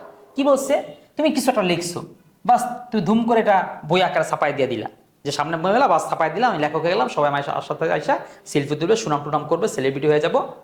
এটা বলতেছে না, তুমি কি করো তা হঠাৎ ছাপাবা না, কিছুকাল ফেলে রাখো, কিছুকাল পরে ওটা কি সংশোধন করো, তাহলে কি হবে দেখবে প্রবন্ধ অনেক দোষ আছে, তুমি যেটা লিখেছো সেই প্রবন্ধের মধ্যে কি আছে, প্রচুর প্রচুর দোষ আছে। কাব্য নাটক উপন্যাস 2-1 বছর ফেলিয়া রাখো, তারপর সংশোধন করিলে বিশেষ উৎকর্ষ লাভ করবা। তুমি কাব্য নাটক উপন্যাস পারলে 1-2 বছর ফালায় রাখো। অনেক অনেক লেখক আছে, আরণ্যক বিভূতিভূষণ বন্দ্যোপাধ্যায় লিখেছে, সে যে লিখেছে তার লেখারও 6 বছর, 6 না 8 বছর, 8 বছর বয়সে সেটা প্রকাশ করেছে। তারপরে সৈয়দ শামসুল হক সে বলেছে আমার প্রথম ইয়াংকালের যৌবন বয়সের একটা পাণ্ডুলিপি আমি ছাপিয়েছি আমার শেষ বয়সে, 53 বছর বয়সে এসে। কারণ এর মাঝখানে অভিজ্ঞতা, জ্ঞান, গরিমা, চিন্তা করার ধরন, আরো উৎকর্ষ, আরো শব্দের সমৃদ্ধি, অনেক কিছু কিন্তু বাড়ে। তো সেটাও কিন্তু হয়। তো করিলে বিশেষ উৎকর্ষ লাভ করে যাহা সাময়িক সাহিত্যের কার্যে ব্রতী আছে। এখানে একটা কথা বলছে, সাময়িক সাহিত্য, এটা বুঝতে হবে কিন্তু ভাইয়া, সাময়িক সাহিত্য জিনিসটা কি। কারণ তোমার যখন এই প্রশ্নটা আসবে তখন বলবে আচ্ছা, লেখক তো বলছে লেখা না ছাপে 1-2 বছর রেখে দিতে, তো এটা কি সব লেখায় সম্ভব? যেমন তোমার একটা দুর্ঘটনা ঘটছে, আজকে এক জায়গায় আগুন লাগছে, তুমি যদি আমি 2 বছর পরে লিখবো, কোনো লাভ হবে? তোমাকে তো এই ঘটনা আজকে লিখতে হবে। কালকে তোমার পত্রিকা, সকাল মাস পত্রিকা খুলে শোনার চেষ্টা করবে আগামীকাল কি হয়েছিল। তোমার মনে করো আগামীকালকে নির্বাচন, তুমি মনে করো নির্বাচনের ফলাফল পড়ার জন্য মানুষ আজকে পত্রিকা কিনবে, তুমি যদি এটা 2 বছর পর ছাপাও, ওই পর মানুষ দিয়ে মানুষ কি করবে? এই লেখক পার্থক্য করে দিয়েছে। সেটা হচ্ছে সাময়িক সাহিত্য যেগুলো কার্যের ব্রতী, তাহাদের পক্ষে এই নিয়ম রক্ষাটা ঘটে না। এই জন্য সাময়িক সাহিত্য লেখার পক্ষে অবনতিকর। এই জন্য লেখকরা, সাময়িক সাহিত্য যারা লেখে, সাময়িক সাহিত্য লেখা খারাপ না, ভালো, কিন্তু সাময়িক সাহিত্যটা লেখকদের জন্য অবনতিকর। কারণ এতে তার লেখার যে বিকাশ সেটা হয় না। ঠিক আছে? তো বলছে তারপরেও লেখালেখি তো করতে হবে, সেটা করবা। তো এটাই বলছে, নাটক উপন্যাস যেটা দীর্ঘদিন থাকবে। আমরা ওই লাল সালু কিংবা আমরা আমাদের তোমাদের যে 1000 বছর ধরে কিংবা কাকতরুয়া যেগুলো পড়েছি, এগুলো উপন্যাস। এটা কিন্তু মানুষ যুগে যুগে বেঁচে থাকবে, এটার সাময়িক কিছু না যে আজকের লেখা কালকে ম্যাচ শেষ হয়ে যাবে, এরকম না। তো বলছে সেগুলোকে দীর্ঘকাল ফেলিয়ে রাখতে। তারপর যদি আমরা আসি 6 নম্বর, যে বিষয়ে যাহার অধিকার নাই সেই বিষয়ে তাহার হস্তক্ষেপ অকর্তব্য। এর মানে কি? তুমি মনে করো পুরুষ মানুষ, লেখলা হইতেছে গর্ভবতী মহিলাদের অনুভূতি কেমন হয়। কেন তুমি বুঝো? তুমি গর্ভবতী মহিলার, তোমার এই বিষয়ে অধিকার আছে নাকি তুমি অনুভব করছো? কেমনে বুঝবা?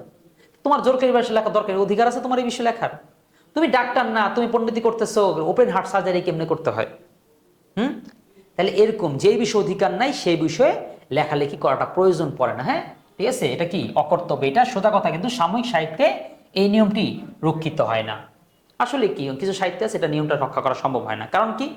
তুমি সাংবাদিক, তোমাকে মনে করো একটা কেমিক্যাল গোডাউনে আগুন লেগেছে, তুমি লিখলা কেমিক্যাল গোডাউনটা এখানে থাকা ঠিক হয়নি, কোন কেমিক্যাল না বুঝো না, কিছু তো বুঝো, সে লিখবা। তুমি এটা জানতে পেরেছো এক ডাক্তার বা এক প্রতিষ্ঠান, এক হাসপাতাল দুর্নীতি করে চিকিৎসার ক্ষেত্রে টেস্টের নামে, তুমি তো টেস্ট বুঝো না, তুমি তো ডাক্তার কিছু বুঝো না, তাকে তুমি এই জন্য লিখবা না? হ্যাঁ, বলছে লিখতে হবে, সাময়িক সাহিত্যে নিয়মটা খাটে না, তুমি যতটুকু জানো ততটুকুই লেখো। ঠিক আছে? তুমি পুরুষ মানুষ, কিন্তু মনে করো একটা সিজন আসছে, ডেঙ্গু জ্বর হলে কি হয়, তুমি ডাক্তার না, তাও লেখো, তুমি বলো ডাক্তার এই কথাই বলে, এভাবে করে সচেতন থাকতে হবে, বাকিটা আপনার ডাক্তার পরামর্শ নিয়ে নেবেন। তো লেখা যেতে পারে, সে কথাই বলেছে। 7 নম্বর, বিদ্যা প্রকাশের চেষ্টা করিবেন না। এটাকেও অন্তত 2 স্টার দিয়ে রাখো, এই পয়েন্টটাও গুরুত্বপূর্ণ। সেটা কি? বিদ্যা প্রকাশের চেষ্টা করা মানে, দেখবা এই কেউ কেউ আছে, সে যে একটা তথ্য জানে, সে যে একটা জ্ঞানী, সে চেষ্টা করে কি তার লেখার মধ্যে জোর করে এটিয়ে দিতে। ধরো কথার কথা, তোমার প্রশ্ন আসলো উদ্দীপকের সাথে নিচের লাইনটির কি মিল রয়েছে, বা উদ্দীপকের সাথে এই কি বলা যায় বিদ্যা প্রকাশের বলতে কি বোঝানো হয়েছে। তুমি লিখলা উদ্দীপকের সাথে যে লাইনটি মিল রয়েছে সেটা না হয়েছে বাংলার নব্য লেখকদের মধ্যে নিবেদন, লিখেছেন বঙ্কিমচন্দ্র, তার জন্ম 1838 সাল পশ্চিমবঙ্গে, তার বাবার নাম যাদবচন্দ্র চৌধুরী, মার নাম হচ্ছে অমুকটা, তার নানির নাম, খালার নাম, আর তুমি যে জানো সব মেরা দিলা। তোমাকে এই প্রশ্ন চাইছে এটা? তো এরকম হচ্ছে অহেতুক বিদ্যা প্রকাশের চেষ্টা করবা না, যে একটু দেখাই দিই আমার যে বিদ্যা আছে, আমি যে জানি। এগুলো আমাদের থাকে স্টুডেন্টদের, বা অনেক তোমাদের একটা অভ্যাস থাকে যে বিদ্যাটা জানি, একটু দেখাই দিতে পারলে ভালো হতো। লেখক বলছে এরকম জোরাজুরি বিদ্যা দেখানোর প্রয়োজন নেই। ঠিক আছে? তোমার ভিতরে থাকলে থাকুক, তুমি লেখাটাকে প্রাধান্য দিবা। তুমি লিখতে যাও, তোমার বিদ্যা থাকলে সেটা আপনা আপনি জাহির হবে। কি বলছে? তাহা আপনা আপনি প্রকাশ পায়, চেষ্টা করিতে হয় না। বিদ্যা প্রকাশের চেষ্টা পাঠকের অতিশয় বিরক্ত করা এবং রচনা পরিপাঠ্যের বিশেষ হানিজনক। অতিরিক্ত বিদ্যা প্রকাশ করাটা কি রচনার জন্য খুবই বাজে, এটা বলছে। এখন প্রবন্ধ ইংরেজি, সংস্কৃত, ফরাসি, জার্মান কোটেশন বড় বেশি দেখিতে পাই। আগেরকার লেখকরা ছিল, এখনো তো অনেক কি করে, মনে করো ওয়াজ করতেছে, হুজুর কি করতেছে, আরবি ফার্সিটা শের বললো, কাজা আনা আনে নানা আনা উমুক পনে কানা আনা, একটা কবিতা বলে দিল, তুমি কিছু বুঝছো? কিছুই বুঝলা না। তাহলে তার এটা বললে কি লাভ? তোমাকে শোনা সে দেখাইলো কি, দেখো আমি কিন্তু ফার্সিও জানি। কিছু মনে করো স্যার আলোচনা করতেছে, আলোচনার সময় ইংলিশের কোটেশন বললো, ওয়ার্নিং ইজ টেটাংশু টিটাংশু something is better than nothing, এই কিছু বললো, তুমি বুঝলা না। সেটাতে কি বুঝালো? দেখো আমি কিন্তু ইংলিশে পটপট করতে পারি। তো এরকম একটা ভাইব কিন্তু আমাদের থাকে। আমিও মনে করি একটা কবিতা হুদাই কোনো কারণে একটা কবিতা বলে দিলাম, যে জন দিবসে মনের হরসে জ্বালায় মমের বাতি আশুকি হে তার। তো তুমি বুঝতেছো স্যার কিন্তু কি করতেছে, যেটা মস্ত জানে সেটা আমাদের সাথে জোর করে শোনাচ্ছে। তো এটা কি তোমার বিরক্ত লাগবে না? এখানে সেই কথাটাই বলতেছে, এটা অতিশয় বিরক্ত করে এবং রচনা পরিপাঠ্যের বিশেষ হানিজনক। তুমি যে লিখবা সেই লেখাটা আর পরিপাঠ্য হবে না, সুন্দর বা পরিষ্কার হচ্ছে না, বরং এটা খারাপ হয়ে যাচ্ছে। তো এটাই হয়তো কোটেশন মোটেশন দিবা না। এবং পরের গ্রন্থের সাহায্যে সেই ভাষা হইতে কদাচিৎ উদ্ধৃত করিবেন না। অনেকেই সেই যেমন চাইনিজ ভাষা জানে, এই জন্য চাইনিজ ভাষাটা কোটেশন দিয়ে দেয়। এতে লাভ হলো কি? যে পড়ছে সে কি বুঝে চাইনিজ ভাষা? তো তুমি কি বুঝাইলা? এটা জানি না, তারই বা কি লাভ? তুমি চাইনিজ ভাষায় যে বাংলা বাক্যটা আছে সেই বাংলাটাই দাও, চাইনিজ দিয়ে তারও তোমার বাংলা দেওয়ার দরকার নাই তো, কারণ সে চাইনিজটা পুরো বুঝবেও না, পড়তেও পারবে না। তাহলে তুমি সরাসরি কথায় বলো। 8 নম্বর, যে আচ্ছা ছাত্র তোমার মূল কথা কি? বিদ্যা জাহির না করে স্বাভাবিকভাবেই প্রকাশ হওয়াইছে, বিদ্যা জাহির করো না, এটা অটোমেটিক প্রকাশ পাবে। 8 নম্বর, অলংকার প্রয়োগ বা রসিকতার জন্য চেষ্টিত হইবেন না। অলংকার প্রয়োগ মানে দেখো, মানুষ জোর করে কিছু অলংকার পড়ে দেখতে খুব বেশি দেখা যায় না? ধরো তোমার যে টাকা পয়সা আছে এটা বোঝানোর জন্য তুমি কি করলা, এখানে একটা নাকফুল, এখানে একটা কানফুল, কানফুল না কানের দুল, আচ্ছা তুমি গলায় রকেট, ওখানে মাথায় হতেছে টায়রা, হাতে দিয়ে পায়রা, নুপুর পড়লা হাতে, ঠিক আছে, গলার মধ্যে তুমি লকেট না পারলে নুপুর পড়লা, আবার পায়ের মধ্যে হচ্ছে লকেট পড়লা, এরকম তুমি দেখাচ্ছ তুমি অনেক অলংকার, এটা খুব বিশ্রী যেমন দেখা যাবে। তো লেখার ক্ষেত্রেও তুমি জায়গায় জায়গায় সুন্দর করে ছন্দ, ওই জায়গার মধ্যে মন্দ, ওই জায়গার মধ্যে হচ্ছে একটু মাধুর্যতা, ওই জায়গার মধ্যে উপমা, ওখানে রূপকতা জোর করে করে ঢুকাইতেছো, বুঝাচ্ছ তুমি অনেক ভালো লিখতে পারো। তাকে বলছে জোর করে ছন্দ বা অলংকার ঢুকানোর বা রসিকতার চেষ্টা করবা না। তুমি একটা কৌতুক জানো, তুমি লেখাটাকে মজা করার জন্য ইচ্ছা করে জোর করে সেই কৌতুকটা সেখানে ঢুকাই দিছো, ঠিক আছে? কেন?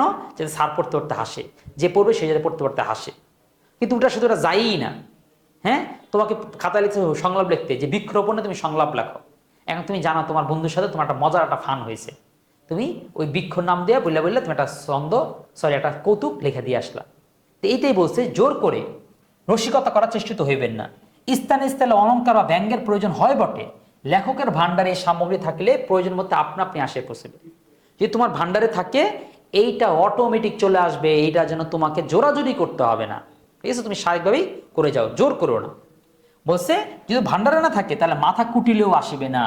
অসময় বা শূন্য ভান্ডারে অলংকার প্রয়োগের বা রসিকতা চেষ্টার মতো কদর্য আর কিছুই নাই, ঠিক আছে? এই কাজটা ধরো খেলোয়াড় খেলতেছে, সে স্বাভাবিক শট খেলছে, সেই মার্কাটা ইচ্ছা হৃদয় একটা ডিজাইন করে একটা শট মারলো যে আমি একটু ম্যাক্সওয়েল হয়ে উঠি, তখন যদি না লাগে এখন দেখতে বেশি লাগে না?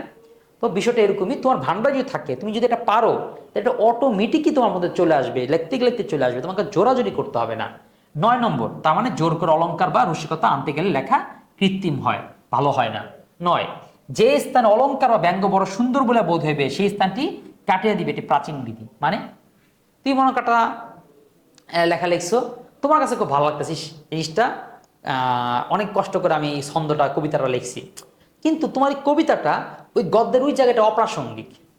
এখন তুমি বলছো না এত কষ্ট করে লিখছি এটা বাদ দিতে পারবো না, ভাই এটা তো বাদ দিতে হবে, তুমি সৃজনশীল লিখতেছো, তুমি জানো এই সৃজনশীলের মধ্যে তুমি যেটা জানছো সেই প্রশ্নটা আসে নাই, তুমি অনেক সুন্দর কোটেশন মুখস্থ করে গেছো যে যদি আমাকে শীতকাল এরকম যদি কবিতা রচনা আসে, আমি এই সুন্দর করে এই কবিতাটা দিয়ে দিব, শীতকালের এই কবিতাটা আমি কবিতার মধ্যে আমার রচনার মধ্যে দিয়ে দিব, কিন্তু পরীক্ষা আসতে কম্পিউটার। এখন তুমি মনে করো যে কি জীবিতে পড়ছিস, কি সুন্দর মস্ত করছি, এখন তো এটা না দিলে ভালো লাগে না, তুমি দিয়ে দিলাম কম্পিউটার, আমি শীতের দিন সকালবেলা কম্পিউটার ছাড়ি, তারপরে এই কবিতাটি আবৃত্তি করি।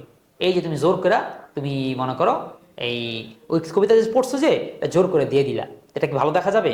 অবশ্যই খারাপ দেখা যাবে। সেটাই বলছে তোমাকে এই মায়া ত্যাগ করতে হবে, যে এত সুন্দর করে বলছি, এত সুন্দর করে মস্ত করছি, এটা মনে রাখা যাবে না। এটা কি লেখার ক্ষেত্রে প্রাসঙ্গিক কিনা, এটাকে বলে মেদ ফেলে দেওয়া। তোমার ভুঁড়ি খুব ভালো জিনিস, কিন্তু জিম করে কেন স্লিম করো, কারণ যতই ভালো হোক দেখতে তো বিশ্রী লাগে। তো এই কথাটাই মনে রাখতে হবে। আমি সেই কথা বলি না, কিন্তু আমার পরামর্শ এই যে যে স্থানটি বন্ধুবর্গকে পুনঃ পুনঃ পড়িয়া শুনাইবে, যদি ভালো না হইয়া থাকে তবে 2-4 বার পড়িলে লেখকের নিজেরই আর উহা ভালো লাগিবে না, বন্ধুবর্গের নিকট পড়িতে লজ্জা করিবে, তখন উহা কাটিয়া দিবে। বলছে কি করবা, বারবার বন্ধুদেরকে পড়ে শোনাবা। যদি ভালো না হয়ে থাকে তবে 2-4 বার কি করবা, নিজে পড়বা, নিজে লেখক কি নিজেই পড়বা, উহা ভালো লাগবে না, বন্ধু নিকট যদি পড়তে লজ্জা লাগে তখন তুমি ধুকো আসলে এটা ভালো লাগে না, কেটে দিবা। অর্থাৎ বলতেছে লেখায় ভালো করার জন্য বন্ধুদের সাহায্য নিতে, এটা একটা মূল কথা। তাহলে অতিরিক্ত সুন্দর বনে হওয়া অংশ বন্ধুকে পড়িয়া যাচাই করে প্রয়োজনে বাদ দাও। হ্যাঁ, অনেক ভালো লাগছে, অনেক সুন্দর, বাদ দিতে মন চাচ্ছে না, কিন্তু তুমি কাউকে শোনাও, শুনে দিলে বুঝতে পারো আসলে কত ভালো লাগতেছে, তোমার দেখতে ভালো লাগতে পারে, আগে কিন্তু খারাপও লাগতে পারে, অপ্রাসঙ্গিক হতে পারে। 10 নম্বর, সকল অলঙ্কারের শ্রেষ্ঠ অলঙ্কার সরলতা। যিনি সোজা কথায় আপনার মনে ভাব সহজে পাঠককে বুঝাতে পারেন তিনি শ্রেষ্ঠ লেখক। সরলতা মানে অনেকে চিন্তা করে আমি তো স্যার লেখক না, আমি তো লিখতে পারতেছি না, আমার লেখা তো এই লেখকদের মতন এত সরল করা আসে না, আমার তো এত রসকস এগুলো আসে না, আমি তো একেবারে সিম্পল করে লিখি। হ্যাঁ, উঠলাম গেলাম খাইলাম এটা করবা সেটা করবো এরকম করে লিখি, আমার কি লেখা, আমি কি লেখক হইতে পারবো? বলছে আরে এটাই তো লেখা। আগের দিন লেখকটা ছিল তারা জটিল করে বলতো, আর বর্তমান আধুনিকতা কি বলে, যত সরল যত চমৎকার তত সুন্দর ডিজাইন। আগে দেখতাম আমাদের পোশাকের মধ্যে পাঞ্জাবির মধ্যে ফুল টুল ডিজাইন ডিজাইন লতা পাতা এগুলো থাকতো, কেন? এটা তাদের ডিজাইন ছিল, যত ফুল তত কি সুন্দর। কিন্তু বর্তমান কি বলে, এক কালার সিম্পল, পুরো একদম ম্যাচিং করা সিম্পল কার্ডের সবচেয়ে গর্জিয়াসিটি, সে সবচেয়ে বড় লোক, এরকম বোঝা যায় না? এটাই বলছে যে সরলতা হচ্ছে সর্বশ্রেষ্ঠ অলংকার। যে সোজা ভাষায় মনে ভাব প্রকাশ করতে পারে মানুষ কিন্তু সেই বইটাই পড়ে। মানুষ কেন হুমায়ুন আহমেদের বই পড়ে বেশি বেশি, কেন ওই কি বলা যায় এই যে প্রমোদ চৌধুরীর বই কিনে না? কারণ প্রমোদ চৌধুরীরা তাদের অনেক জ্ঞানী, কিন্তু লেখছে অনেক পেঁচায় পেঁচা টুইস্ট দিয়ে, মানুষ পড়লে বুঝে না, এই জন্য সেটা বাদ। মানুষ চারটা পড়ে, মানুষের যে হুমায়ুন পড়ে, কারণ প্রতিটা বাক্য কোনো কঠিন কোনো শব্দ নাই, পড়লেই সহজ করে বোঝা যাচ্ছে, ছোট ছোট বাক্যে একেবারে মূল ঘটনা কাহিনীটা তুলে আনতেছে, এই জন্য সেটা পড়ে। এরপর আসো, লেখার সর্বোচ্চ গুণ হলো সরলতা ও স্পষ্টতা। কাহার অনুকরণ করিও না, অনুকরণের দোষগুলো অনুকৃত হয়, গুণগুলো হয় না। অমুক ইংরেজি বা সংস্কৃত বা বাংলা লেখক এইরূপ লিখে আছেন, আমি এইরূপ লিখিব, এই কথা কথাপিও মনে স্থান দিও না। এটা মানে বলতেছে তুমি কারো অনুসরণ করো না। আচ্ছা হুমায়ুন আহমেদ তো অনেক বিখ্যাত লেখক, আমি হুমায়ুনের মতন করে লিখবো, তাইলে দেখি আমারও একটু ভাত কাপড়ের ব্যবস্থা হবে, আমার মানুষ অনেক বড় লেখক বলবে। দরকার নেই তোমাকে কারো অনুকরণ করা। বলতেছে হুমায়ুন কাকে অনুকরণ করেছিল, সে কাকে অনুকরণ করেছিল। হ্যাঁ এটা ঠিক, তুমি প্রথম প্রথম কাউকে একটু অনুসরণ করতে পারো, কিন্তু অনুসরণ না, তুমি তাকে আইডিয়া নিবা, তুমি লিখবা তোমার মতন, তোমার প্রথমে লাগতে পারে, তাহলে মানে আমার লেখাগুলো হচ্ছে না, না লেখা হবে না, তোমাকে লিখে যেতে হবে, কয়েকদিন লিখলে পরে ওটা আস্তে আস্তে হয়ে যাবে। হ্যাঁ, সুতরাং কাউকে অনুসরণ, কারণ লেখক কি বলছে, আমাদের দোষগুলো অনুকৃত হয়, গুণগুলো হয় না। তুমি যে তার থেকে মনে করো বন্ধু থেকে কি করছো, দেখা দেখা তুমি লিখতেছো, তো ওর থেকে লেখার কারণে তোমার কি বলে দোষগুলো হয়েছে, গুণ দোষগুলো চলে নিয়েছে, তুমি আমার ভুলগুলো লিখে ফেলাইছো, ও যেগুলো সঠিক করে লিখছে সেগুলো তোমার দেখাবেও না, এই জন্য তুমি অর্থে থেকে কিনে নিলা, দোষগুলো ঠিকই নিলা, কিন্তু আর গুণগুলো আর নিতে পারলা না। এটাই বলতেছে যে অনুকরণ করলে আসলে ভালো ভালো কিছু হয় না, বরং খারাপগুলো নেওয়া হয়, ভালোগুলো আর নেওয়া হয় না। অমুক ইংরেজি আছে, এটা কথা বললাম। সুতরাং অনুকরণ না করে নিজস্ব শৈলীতে নিজস্ব স্টাইলে লেখাটাই ভালো। তারপরে যে কথার প্রমাণ দিতে পারিবে না তাহা লিখিও না, প্রমাণগুলো সংযুক্ত করা সকল সময় প্রয়োজন হয় না, কিন্তু হাতে থাকা চাই। এর মানে কি বলছে, তুমি মনে করো লেখলা কি বিষয়ে, পদার্থ নিয়ে, তুমি কোন বিজ্ঞানের বিষয় লিখছো, বা তুমি কোন একটা দর্শন, বা তুমি কোন একটা মানুষকে বলছো রবীন্দ্রনাথ অনেক বড় খাটাস ছিল, সে হচ্ছে বঙ্গভঙ্গের বিরোধিতা করেছে, তুমি অনেক কিছু লিখছো, তোমার কাছে কোনো প্রমাণ আছে? আচ্ছা, যদি থাকে সেটা হাতে রাখো। কোনো প্রমাণ টমান অমুকেতে শুনছি তমুকেতে শুনছি বা শুই না তুমি লেখা দিছো, এই কাজ করা যাবে না। তোমাকে অন্তত প্রমাণটা খুঁজে নিতে হবে, রিফারেন্স দেখতে হবে, খুঁজে বের করে। এখন হতে পারে তুমি তোমার লেখার মধ্যে রেফারেন্সটা আটাই দিলা না, পিন মেরা লাগাই দিলা না, সেখানেও রেফারেন্সটা লিখে রাখলে না, দরকার নাই। কি তোমার হাতে থাকা চাই, কেউ যদি চ্যালেঞ্জ করলে তুমি তার রেফারেন্সটা দিতে পারো, তোমার হাতে থাকবে এরকম না, মানে তুমি জানো যে তোমার বইয়ের মধ্যে আছে, এটা ওই বুকের রেফারেন্স, তুমি যাতে নিজে বেঁচে পারো ইতিহাসের ওই বইয়ের মধ্যে এই কথাটা আছে। এবং ওই ইতিহাসবিদও কি ভুয়া কথা বলে না, সেও একটা বিখ্যাত ইতিহাসবিদ, বা সে সেই সময় ছিল, এরকম কিছু তুমি প্রমাণ রাখার চেষ্টা করা বলবা। শেষ, সর্বশেষ বলতেছে বাংলা সাহিত্যে বাংলার ভরসা। এই যে বাংলা সাহিত্য, বাংলা ভাষা, তুমি আমি আমরা যা লিখবো, এটাই আমাদের বাংলা ভাষার ভরসা। সবাই মিলে বাংলাকে যত সমৃদ্ধ করব, আমার ভাষা তত সমৃদ্ধ হবে, আমার ভাষা যত সমৃদ্ধ হবে, আমরাও ঠিক ততটাই সম্মানিত হব। ঠিক আছে, তাহলে এটাই ছিল কি বাংলা সাহিত্যে বাংলা ভরসা। এই নিয়মগুলো বাংলা লেখকদের দ্বারা রক্ষিত হইলে বাংলা সাহিত্যের উন্নতি বেগে হইতে থাকবে। অর্থাৎ এই আমরা যদি এগুলো ফলো করে আমাদের লেখালেখি করতে পারি, তাহলে আমাদের সাহিত্যের যে উন্নতি হবে, আমার পার্সোনাল লেখক জীবনের উন্নতি হবে। শুধু লেখক জীবন বলতে তোমার খালি এত, আমাদের দেখো লেখক বলার মাথা মাথায় আসে কি, কেউ বই বেরোইছে, বই মেলা, তার বই মানুষ বই কিনে, আমরা এই বলতে লেখক বুঝি। দেখো তুমিও তো লেখক, তুমি কি সুন্দর করে সাহিত্য ভাষা সৃজনশীল লেখা দিয়ে আসছো, 9-10-এ ইন্টারে, ওইটা কলেজে ফার্স্ট ইয়ার সেকেন্ড ইয়ার পরীক্ষা টরীক্ষা দাও, তুমি কি সুন্দর সাহিত্য মেরে দাও, তুমি কি সুন্দর করে স্ট্যাটাস দাও, কি সুন্দর করে ও খাইছো বাবু টাবুদেরকে কি সুন্দর করে তুমি সাহিত্য টাইত্য লেখে লেখে পটাও। তাহলে সবই লেখক, সবটার মধ্যেই লেখালেখি আছে, সবটার মধ্যেই এগুলোকে অনুসরণ করা যায়। একদম লেখক হইতে হবে, বাজারে বই বের করতে হবে, ওটাই শুধু লেখক না। তো লেখক সেই আমাদেরকে এই কথাটাই মাথায় রাখতে হবে।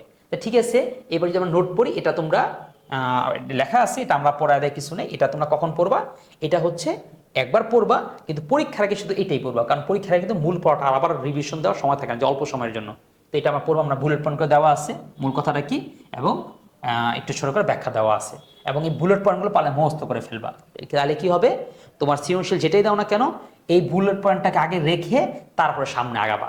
এতে কি হবে, বুঝতে পারবে ওই যে দেখো না গদ্যের মধ্যে উদ্দীপকের সাথে কোন জায়গাটায় মিল রয়েছে, তখন তুমি বুঝবে এটা হচ্ছে 5 নম্বর পয়েন্ট বা 7 নম্বর পয়েন্টের সাথে মিল রয়েছে। তবে একটা বলে রাখি, তোমার কিন্তু পয়েন্টের নাম্বার মনে রাখার দরকার নেই, 7 নম্বর পয়েন্টে আছে না 10 নম্বর পয়েন্টে আছে, যদি থাকেও তাও তুমি দিবা না। তুমি বলো স্যার আমি তো জানি এগুলো সব মস্ত করে 10 নম্বর পয়েন্টে ছিল, এখন জ্ঞান জাহির করার জন্য তুমি দিলা 10 নম্বর পয়েন্টের সাথে উদ্দীপকটির মিল রয়েছে, এটা দিলেই কিন্তু স্যার আরো জোরে জোরে কাটটা দিব। কেন, কি বলবে, তুমি বিদ্যা জাহির করতেছোস কেন, লেখক বলছে বিদ্যা জাহির করা দরকার নেই, তুমি বিদ্যা কেন জাহির করতে গেছো, এখানে বিদ্যা জাহির করা যাবে না।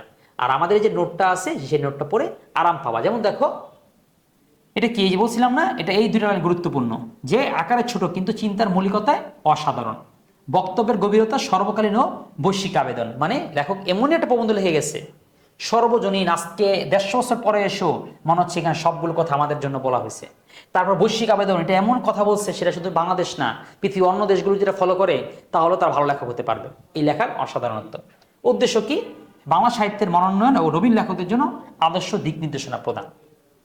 লেখক কি কি করতে বলছে, সত্য ধর্মোদ্দেশ্যে লিখতে বলছে, সৌন্দর্য সৃষ্টি ও মানব কল্যাণ জন্য লিখতে বলছে, লেখার সারল্য বস্তুনিষ্ঠতা রাখতে বলছে, অলঙ্কার প্রয়োগে পরিমাণ মতো ঠিক মতো অলঙ্কার ব্যবহার করতে বলেছে, লেখা ছাপানোর আগে বারবার পড়তে বলেছে, লেখা পাঠের বোধগম্য উচিত, মানে কি করলে মানুষ সহজে বুঝতে পারে এমনভাবে লিখতে বলছে, লেখার দেশ ও সমাজের উপকারিতার কথা ভাবতে বলছে। আচ্ছা, এটা তোমার কি কাজে দিবে জানো, অর্থাৎ যদি কোনো উদ্দীপকের সাথে মিল করে বলো লেখককে করণীয়গুলো কি, তখন তুমি কি করণীয়, কোনটা জানি করতে বলছিল, কয়টা জানি করণীয়, 5টা না 3টা না 10টা, এইগুলো তুমি মনে করতে পারো না। তোর মনে গেছে আমার সৃজনশীল কি পূর্ণ হইলো, আমি কি সবগুলো পয়েন্ট আনতে পারলাম, আমার থেকে কি ওই আমার বান্ধবী নাদিয়া ওকে বেশি লেখা ফেলাইতেছে, ওরটা কি আরো সুন্দর হয়েছে। তো এই পয়েন্টগুলো তো মাথায় রাখতে পারলে তোমারটা সুন্দর হবে। তুমি মনে রাখবা প্রায় 6-7টার মতন কাজ লেখক বলেছিল, আমার চেষ্টা থাকে অন্তত 6-7টার মতন বা 4-5টার মতন পয়েন্ট যদি আমি আনতে পারি, এটা তোমাকে লক্ষ্যে রাখতে হবে। ছোট ছোট করে লেখো, কিন্তু যত বেশি পয়েন্ট, তুমি যদি মনে করো একটা পয়েন্টে অনেকবার করে লিখলা, না লিখে তুমি যদি 4টা পয়েন্টে ছোট ছোট করে রাখতে পারো, তা টিচার কি বুঝবে, তোমার সীমানা, তোমার পড়ার ধরনটা আরো বেশি। লেখক কি কি বর্জন করতে বলছে, যে টাকার জন্য লেখা বর্জন করতে বলছে, কারণ কি, এতে কারণ বা মন্তব্য লেখা আছে, লেখার মান নষ্ট হয়। লেখা বলছে হঠাৎ ছাপাইতে নিষেধ করছে, কারণ কি, তাতে ভুল ত্রুটি থেকে যায়। লেখা বিদ্যা জাহির করতে নিষেধ করেছে, কারণ কি, এতে পাঠক বিরক্ত অনুচিত হয়। তাহলে দেখো আমাদের উপরে যে পড়াটা আছে সেটাকে আমরা কত দারুণ করে নোট করে দিয়েছি। তোমার কি করে, লেখার সুবিধার জন্য এমসিকিউ মনে রাখার জন্য, যে কোনটাকে কি কারণে না বা হা করেছে। ওকে, লেখার উদ্দেশ্য মানব কল্যাণ, সৌন্দর্য সৃষ্টি, ধর্মের প্রচার, পাঠককে বোঝানো। কেন কোন ভুল উদ্দেশ্য কি, টাকার জন্য লেখা, অর্থ জন্য লেখা, পরনিন্দা, স্বার্থ দূষণ, পাঠককে মনে রঞ্জিত করা, প্রভাবিত করা, এগুলোর জন্য লেখাটা নিষেধ। তো ঠিক আছে, আরো আছে বঙ্কিমের মূল উক্তিগুলো কি, ভাবনা কি, লেখক কি, বঙ্কিম কি কি চেয়েছে এই প্রবন্ধের মাধ্যমে, লেখক কি কি পরামর্শগুলো দিয়েছে, এই প্রচের সারসংক্ষেপ খুব দারুণ করেই আমরা কিন্তু আমাদের নোটটা উপস্থান করেছি। সাহিত্যে খুঁজে ব্যাকরণ, এটা কি করব, নিজেরাই পড়ে নিবা, একবার পড়বে, একবার রিডিং করবে, জাস্ট এতটুকুই, এখানে মোস্ট রোস্ট কিছু করতে যাও না, ঠিক আছে। কারণ এগুলো পড়বা হচ্ছে তোমার সেকেন্ড পেপারের মধ্যেই করবা, তো ফার্স্ট পেপারটা পড়লে তোমার একটু উপকার হবে, তুমি সঠিক উচ্চারণটা জানতে পারবা এবং সেকেন্ড পেপার ভালো করবা। এটাই বলতেছে, তো একদম বাদও দিও না, ঠিক আছে, আবার মুখস্থ করো না, জাস্ট একবার চোখ বুলাইলে ওই যতটুকু আইডিয়া তোমার মধ্যে উঠবে ওটুকুই উপকার। এরপর বহু নির্বাচন, ঠিক আছে।